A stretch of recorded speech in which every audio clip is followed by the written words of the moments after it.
Hey everyone, I'm finally going to be doing an update on my rook and my conch piercing. You guys have been asking for it for a while, and if you watched my birthday vlog, which I'll link here or down below, you would know that this past weekend I went to Toronto and I switched out my piercings, and I also got my lobes done. And yeah, I'm just so happy because it's been like 8 to 9 months, and you will see the jewelry that I used to have in it and the jewelry that I have now, and it's just such a big difference. Like, I have such a nice ear with character now. I actually vlogged getting my ears pierced, so I'll leave that link here or down below as well. That was about 8 to 9 months ago. It was down the street on a cheap piercing day, and my rook was 30, my conch was about 40, 45, and I basically got pierced with surgical steel.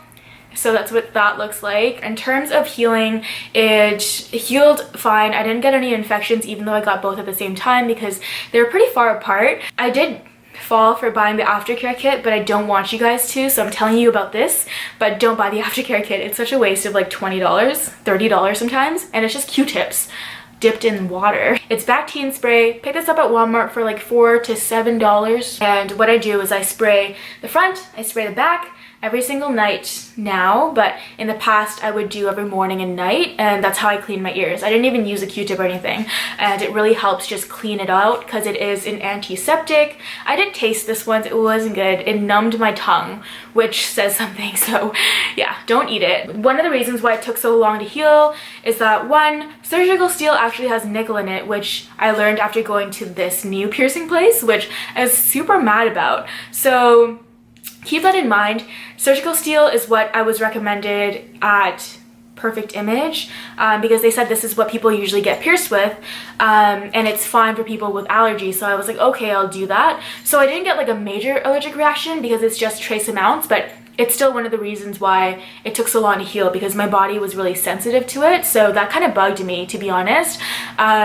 So yeah, it's cheaper grade. It took longer to heal because I pierced my conch with a ring because I really wanted a ring, but they shouldn't have let me do that because it will take about a year to heal because the ring is just more exposed. Don't get pierced with the ring for your conch in the beginning because it will look ugly. They'll give you a bigger one. Like, don't expect that you can get a snug conch in the beginning because they have to leave room for swelling.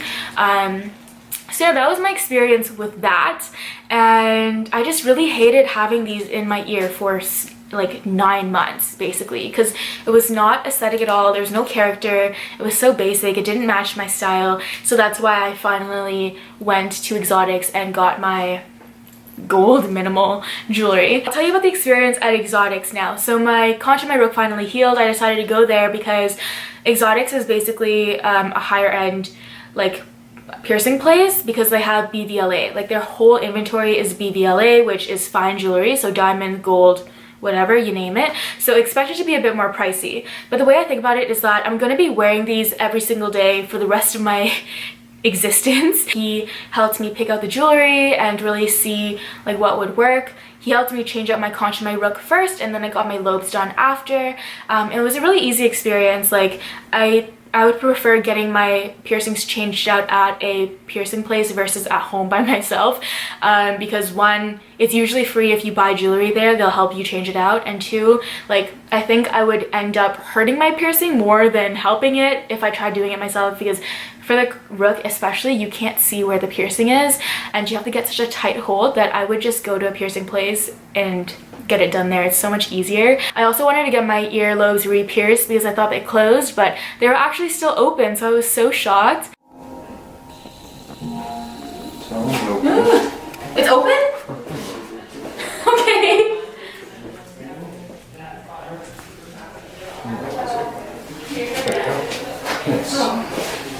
Next, right? Never mind.